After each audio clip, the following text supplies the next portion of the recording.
So welcome to Northern Powerhouses, our business success stories series of interviews, where we discuss with local business leaders their backgrounds, their successes and their challenges, and what's really driving them forwards. And today I'm delighted to have with us Harry Campey, who's Commercial and Operations Director at Campeys of Selby. So firstly, Harry, thanks so much for spending a little bit of time with us. And if you'd like to introduce yourself and the business, what you do and how you help people, that would be wonderful.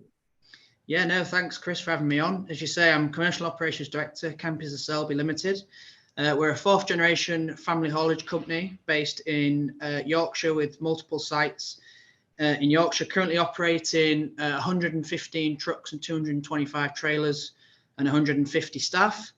And although we say we're fourth generation because we are, between the second and third generation, so between my dad and my granddad, the business was basically sold up. And my dad didn't want to let the business disappear when it went down to the last two trucks. So my dad bought the last two trucks off my granddad and started from scratch in 2005 with two trucks. 10 years ago, we had 10 trucks. 5 years ago, I think we had 40 trucks, and now we've got 115 trucks. So our growth rate has been sort of quite staggering. And that simply has just been down to customer service. And not saying no. We never say no, and all our staff are aware that we never say no, even if we have to do it ourselves. And there's often been times where myself or my dad's had to jump in a truck and make sure our customers' freight gets delivered, because as soon as you say no and somebody else says yes, maybe that customer's gone forever. So that's our morals and that's our attitude to business, and making sure we say yes and then we deal with it afterwards. Love it, absolutely love it. Yeah, if we go the extra mile and help people, that's got to be key. So if we start with maybe talking a little bit about your background, how you got into business, and I guess it's obvious why this particular one, but why this particular one would be great. Yeah, so I mean, initially, when I left school and I went to motorsport college, I used to do a bit of racing when I was a kid. I used to race go-karts. Went to motorsport college. Long story short, got a job working in motorsport as a mechanic. So I did a couple of years flying all over the world, working for race teams on race cars. Wow. And yeah, basically what happened was mid-season, the funding for the team got cut just after Le Mans. I'd just done Le Mans for the second time, and the funding for the team got cut. And I was 18 at the time, and I thought, well, it's a little bit like football. It's a little bit like a job where nobody really moves around at mid-season. All the jobs are available at the end of the season. Yep. So to sort of be made redundant mid-season was quite a struggle. So I thought, 18, what I'll do, I'll go back home. I think at the time we probably had maybe 20 trucks, 25 trucks. And I thought, I'll go back home, I'll gain my class 1 license, lorry license. And then at the end of the season, I'll have my experience in motorsport plus a class 1 lorry license to be able to drive the race trucks all over Europe for the teams. I'll become more employable. Brilliant. Long story short, didn't really leave. So I went back, did a little bit of contracting here and there as I was driving. But yeah, basically did 4 years of driving full time. What we call tramping, which where you start in the truck all week. So did 4 years of driving for the business all over Europe and Ireland and the UK. And then as the business grew, I sort of realized I'm probably going to have to move into the office and sort of start from the bottom and work my way up. So I first moved into the office, doing a bit of fleet management, making sure the trucks were getting services, that and the other, and then was doing a bit of planning. And then just slowly progressed through the planning desk, and then transport manager, and then up to sort of commercial operations director. So now I oversee the operations. I've got the planners, the supervisor reporting to me, and also any new sales and existing customers. They also I'm the port of call within the business. So any new sales and operations, they come through to me. That's a pretty broad mandate you've got there. That's yeah, but I think it was good. I mean, the 4 years of driving I did was definitely beneficial, because the drivers that are still with us now that remember when I was driving, I've still got that respect, that they know I've done it from I've sort of worked my way through. I've not come in as the sort of silver spoon boss's son sort of situation. I've worked my way through. So I mean, to be honest, all our drivers will regularly see myself and my dad and my mum, my sister. We've all got our class 1 lorry licenses. We all regularly drive. I mean, we don't wear suits. We wear the same uniform as everybody else, because 1 minute I'm in the office on a Teams call with a customer, and the next minute I'm on driving a fork truck, and the next minute I might be doing a delivery. So it literally is a all hands on deck family business, and we all get stuck in and make sure we get the job done. Wonderful, wonderful. From what you said earlier, I guess this wasn't necessarily the route you had planned when you were growing up. Yeah, no, it wasn't. But I was never forced into the business. It was always just happened. I mean, if I look back and think, did I not get cut from the motorsport team mid-season? Would I be here now? Probably, because of the way the business has grown. But it would probably been a bit later on, or maybe I wouldn't have drove for them 4 years. So in hindsight, probably me being made redundant mid-season was probably the best thing that ever happened, because it's allowed us to get to where we are today, and allowed myself to get to the position I'm in.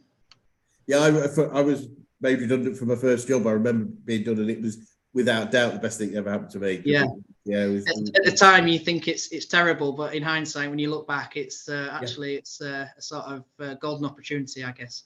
Absolutely, absolutely. So looking back over time, what are some of the biggest issues that you've had to overcome? I mean, I guess the most recent issues was the shortages of the truck drivers after post COVID. Yes. And the volumes and the sort of demand that everyone's seen recently, and also the fuel prices, how the fuel prices shot through the roof. The last probably 18 months, 2 years have just been absolutely crazy. It's been something we've never ever seen before. The fuel price, the price of equipment, the drivers' wages, everything shot up overnight, and we had to basically be on the ball with that and make sure we manage that effectively, because as you know, in transport, the margins are so fine that if you're not managing it effectively, it's the difference between making a profit and making a loss. So that's been probably the toughest couple of years. It's starting to settle down now, back to sort of pre-COVID levels and pre-COVID prices, and like the fuel prices back down to where it should be, or where it used to be. So it's coming back and leveling off. But on the back of that, it's quite opportunistic at the minute, because as everything comes down, as the demand has dropped and the volumes have dropped, then that allows us to go back to our suppliers and start questioning our suppliers with prices of new equipment and everything else. So although it seems to have been a bit of a downturn at the moment in the economy, it's also quite opportunistic, because quite frankly, there is some hauliers that are struggling. So there's opportunities there with new business. But also it gives us the opportunity to go back to our suppliers, like new truck suppliers, and say, look, we're not paying them prices anymore, this, that, and the other. So it's going back to how it used to be pre-Brexit, pre-COVID, and pre the last 2-3 years of craziness that we've had. No, that makes a lot of sense. And I know from my discussion earlier, you're a very innovative company in terms of looking at sustainability goals and things. Can you tell us a little bit more about that? Yeah, so at the minute we're sort of facing something we've not faced, I guess, since sort of steam engines disappeared and internal combustion engines came, which is the sort of rise of non-fossil fueled and alternative fuel vehicles. So, I mean, we've had the changes of the diesel engines through the different Euro stages, Euro 3, Euro 4, 5 and 6, but now we've got all these different options. We've got battery electric, we've got hydrogen fuel cell coming along, and it's changing all the time, and it's quite interesting to be at the forefront of that. I mean, we've got over 10% of our fleet run on non-fossil fuels. They run on biomethane gas, which is like a 90% CO2 saving. And we've just got our first battery electric rigid vehicle, which we've collected. It's not on the road yet. It'll be on the road in the next week or two. So for the first time ever, we've got our first battery electric, and that's only going to get more and more. But also because the end consumer now is questioning sustainability and questioning CO2, that's going back to their suppliers, and their suppliers now, our customers, are also questioning what we're doing in terms of our carbon footprint and how we reduce their CO2. Because they've got all different scopes of emissions, and obviously supply chain emissions come down to scope 3, and obviously supply chain is what gives off a lot of the CO2 in terms of transport. So if we can offer a sustainable transport solution, it really is a good offering for our customers that we can do something, and it's another string to our bow. It's another thing that potentially other competitors don't have. So not only does it come down to service level and cost and price, it's now coming down to sustainability as well. So we have to be at the forefront of that, and the world's changing so fast. The world of logistics is changing so fast, and it's a really, really interesting time at the minute.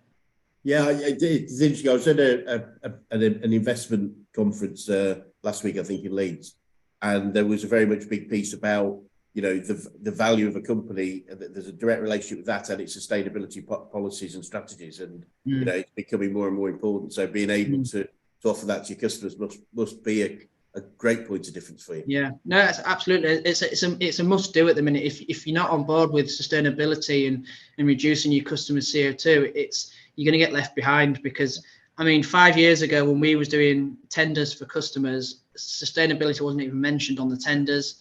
3 years ago, it was probably one of the questions at the bottom of the tender, and now it's pretty much the second question after what's your company name and where's your address. So it just shows you where it is in terms of the hierarchy of importance to the customers. I mean, we actually have a couple of customers at the moment which prioritize sustainability over cost and service, which is really interesting.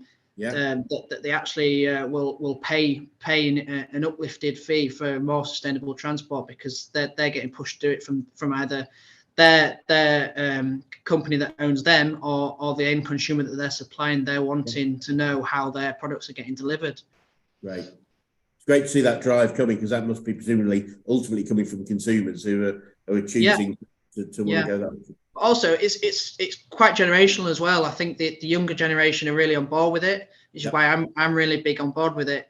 When you speak to sort of the older generation, that they're not so on board with it, because it's something brand new and it's something that they're not really too fussed about. And you see it with different customers. Some of our customers are really, really big on it, and some of them simply aren't that bothered. But the ones that aren't that bothered at the moment will have to be shortly, because their customers, the end consumer, will be questioning shortly how things are getting delivered and what they're doing to reduce their carbon footprint. Yeah, without doubt. So looking at the business, Harry, what are some of the biggest learnings you've had about business, about growing businesses in general? Every day is a school day. Every decision you make, whether it's wrong, whether it's right, I think the worst thing you can do is not make a decision. If you make a decision, it's the wrong decision, at least you've learned something off the back of it. So I mean, with the way our business is growing, a couple of decisions here and there, it sort of, when you look back at a couple of decisions we've made in the past, it really shows how it makes a difference to the business. I mean, we're still growing now, so 115 trucks we've got. I would like to hope by maybe 2030 that's over 200. So a couple of decisions we're making in this year or next year could really influence that. So I wouldn't say there's any major sort of mistakes we've made. I mean, it's if you learn from it, it's not a mistake, it's just a learning curve. So at the end of the day, if you try something, it doesn't work, you've learned from it, and if you try something, it does work, you've gained something. So it's a bit of a win-win. I know our founder, Brad Triggers, who's a very, very, very successful guy, and I remember him telling me many years ago that he believes he's as successful as he is because he's made more mistakes than anybody else he knows. Not because of the mistakes, but the willingness to make a decision. As you, absolutely, completely agree. And the good thing with us, because we're a family business, it's literally myself and my dad. We can make decisions on the spot. Yes. We don't have a sort of board that we have to keep impressed or keep happy. We don't have to, especially in the last couple of years, because things got changed so quickly with the price of everything and the drivers' wages and fuel and the cost of everything and the demand we had to make decisions really, really quickly. And I think that's definitely benefited us, because if we'd have had to have a board meeting and got all different directors in to discuss, and sometimes that moment's gone. Sometimes you have to make a decision there and now, and whether it's the right, whether it's the wrong one, it will benefit you later down the line, because sometimes opportunities come and go, and if you're not on board with them quickly, they might have gone. So we're quite fortunate that we're very flexible, we're very hands-on, but we can also make decisions very quickly because we are a family business. And a lot of the times if we go out for dinner on a Saturday night, a lot of the times we're talking about work and we're making decisions over a pizza and a couple of beers. You know what I mean? So that's where the decisions are made, and more often than not, that's where the best ones are made. So brilliant. I found my first business was a fast growing business. We were doing sort of 400% a year for 2 or 3 years. It was nuts. And the thing I had to formulate in my own mind was, I've got to make a decision, often without. The point being, if it's an easy decision, then it's too late. So it was like, you got to make a decision, and then by your actions, make it the right one as much as anything, or try to make it the right one as possible. And I think that's, when you're in such a fast-growing environment as you clearly are, it's got to be that way, hasn't it? Yeah, and it's fast-growing, and it's also it's also rapidly changing with all the sustainability coming along and the alternative fuels vehicles. So it really is an exciting and opportunistic time at the moment. It's something that probably won't come around again. This sort of change with vehicles and alternative fuels isn't going to happen in such a great depth for a very long time again. So it's really exciting at the moment. It's a really good sector to be in, and it's exciting. Brilliant.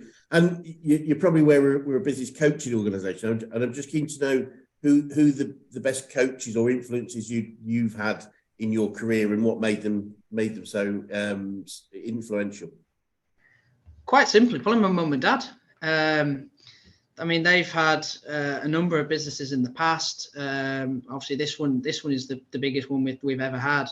But they're both very positive people. They're both mindset is very positive. And ever since I can remember, it's always been about being positive and having a positive mindset. And I remember my dad always used to say to me, since I can always remember, he always used to say, there's no such word as can't. And that's always stuck with me.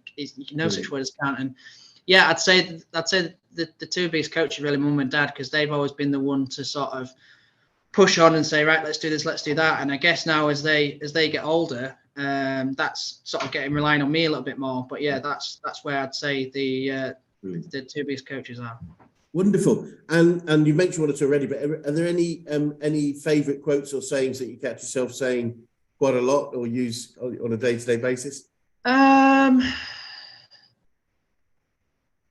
that I can think off the top of my head. No, not particularly. One will probably come to me, but I'll keep thinking. No, it's cool. It's some people do. I love picking them up because it's just like often it's different ways of looking at similar things. But one of my favourites I picked up from a restaurateur in York, and he says, "Don't look backwards because you're not going in that direction," which I always think is. There's one similar to that in terms of when you're driving a car, the windscreen is a lot bigger than the rear view mirror, and that's for a reason. I do like that one. Same sort of thing. I do like that one very much so, and a good transport theme too. So that's pretty cool. And the thing about learning things, what would you say you've learned about yourself throughout your career, Harry?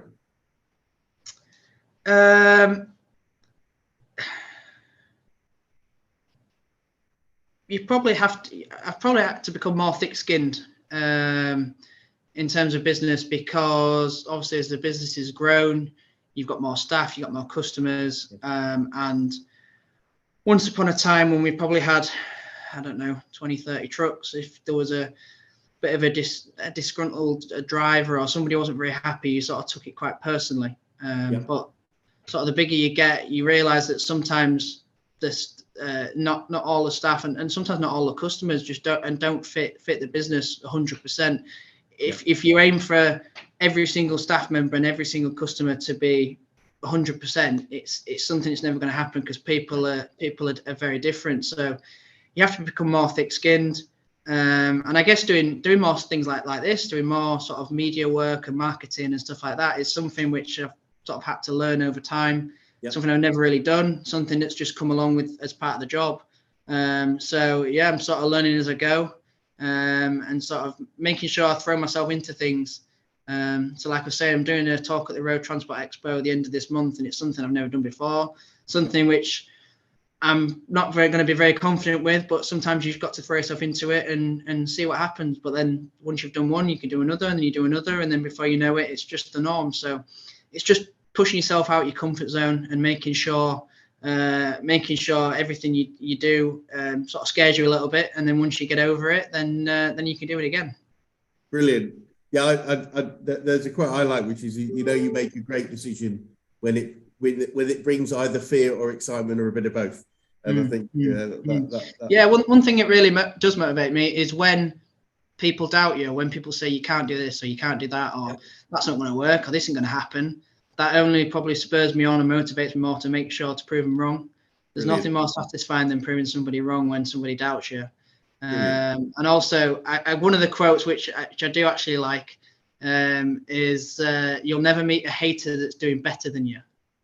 Ooh, Nice Yeah, one. so that was David Goggins. He's that American SEAL, ex-Navy SEAL, Yeah. and he says you'll never meet a hater that's doing better than you, and that is very true, because if they're talking about you in not a positive way, chances are that it's jealousy or somebody that's not it's someone that's hating on you. So that's one that always sticks with me. That's a great one. Thank you so much. Thank you for bringing that one up. I love that one. I'll be using that moving forward. Yeah. And looking forward, what does the future look like for you guys? And what will be the main challenges that you may have, if any? So the future for us is probably going into more warehouse storage and distribution. So we have a small warehousing facility at the moment, but the next step for us probably over the next 5 years is to get more into warehousing and storage. Yeah. Because one brings the other. So the transport brings the storage and the warehousing, and the warehousing brings the transport. So once you've got both services available to your customers, it makes it very easy for them, because they know that you're handling it, you're storing it, and you're distributing it, and they've got one point of contact. So we're running like 115 trucks at the minute, but not really doing any warehousing. So if we have quite a healthy warehouse offering, and we can generate 20, 30 truckloads a day out of the warehouse in and out, then suddenly your volumes are coming in and out your own warehouse. And suddenly you sort of your own customer. Then your storage is feeding your transport, and your transport is feeding your storage. So that's the next step of the business. We're currently trying to build a new site in Selby. It's in planning at the moment. So that'll enable us to sort of build our forever home, and it's on a site that we can expand onto and keep growing into. So that's the next step for probably the next 5 years. And see what happens. As long as we don't say no to any customers, and we keep saying yes, and we deal with it afterwards, then who knows? It can be it's quite exciting to think where we can end up. Wonderful. I think it was Richard Branson. One of his quotes was always say yes and then work out. Yeah, absolutely. So the customer rings up, you say yes. As soon as you put the phone down after you spoke to them, you then think, right, how am I going to do this then? But you do it. As long as you do it, then it's done, isn't it?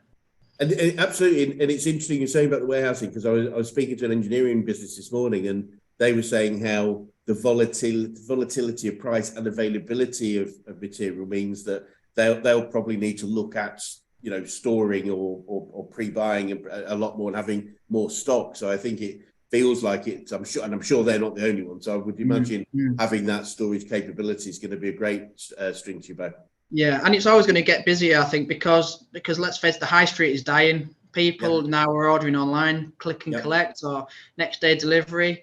The Amazon has changed the whole sector in terms of Amazon Prime, order it up to midnight, get it delivered to your house next day. So, and at the end of the day, these companies now that used to have all these shops on the high street with stock are now not having the shops, and they still need the warehouses to hold the stock to be able to dispatch it for next day delivery. So if we can offer that next day delivery, which we already do, and suddenly we have a warehouse available as well, we can do the fulfillment all the way through as a sort of third-party logistics supplier. Then it's a great position to put our business into, because unfortunately the high street is dying, and people are start ordering from home, and it's just the way the world's going. But we're in a good position to sort of capitalize on that. Yeah, brilliant, absolutely brilliant, and I think it's a okay evolution. I think the high street will become more places for experiences. Go for a coffee, eating, drinking, coffee, probably places to live. I think you're going to find a lot of shops getting turned into apartments and places, things like that. Yeah, and more pedestrianised rather than trucks delivering into the back of shops. And it just makes sense, really, because lots of things we buy, we really don't need the experience of even the trying on the clothes. You can send them back very easily nowadays, can't you? So it really, I think that's definitely here to stay now, isn't it? And also, as you say, that the problem with buying stuff and sending stuff back is it all creates carbon footprint, because but then if you can then offer a sustainable or zero emission transport and collection and delivery service, then that offers out that situation, and you're away. Brilliant. Sounds like we've got all the bases covered. I'm loving this. Hopefully so. I think we've put ourselves in the best position for an exciting end of the decade and many more, I guess. Me too. And Harry, I'm really keen to know what you would say to anyone that was thinking of going into business right now.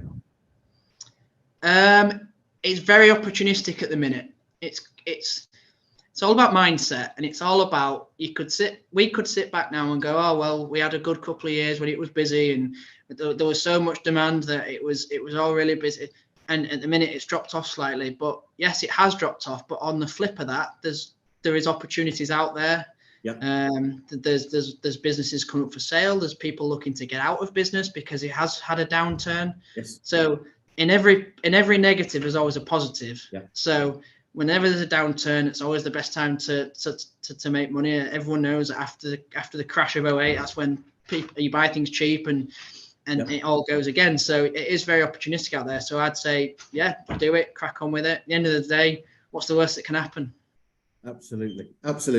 And looking back over the growth of your business, is there anything significant that you might have done differently, do you think? I can't sit back. I can't think that there is. I mean, any opportunity we may have missed, how that had played out in the end, you don't really know. You don't know what you've not had. So in terms of, I wouldn't really say we've made any mistakes. We've done everything we can. We've took every opportunity we can, and yeah, we'll continue to keep doing that and sort of pushing forward. Brilliant.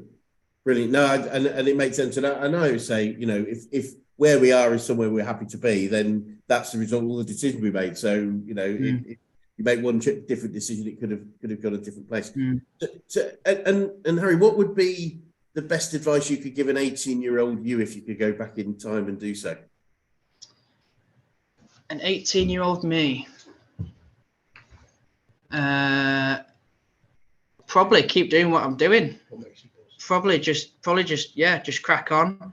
Find your passion. It's all about passion. If you've got a passion for what you do, it's easy. If I hated what I did, I wouldn't do it. So if it's a passion and you enjoy it, it's not work. It's like a hobby that you're getting paid for, basically. And that's a bonus. So yeah, find your passion, see what you love doing, and then crack on with it, really. Love it. Absolutely love it. Well, Harry, it's been really fascinating and really interesting and inspiring talking to you today. And just before we finish, if anyone would like to get in touch with you or the business, what would be the easiest way to do so?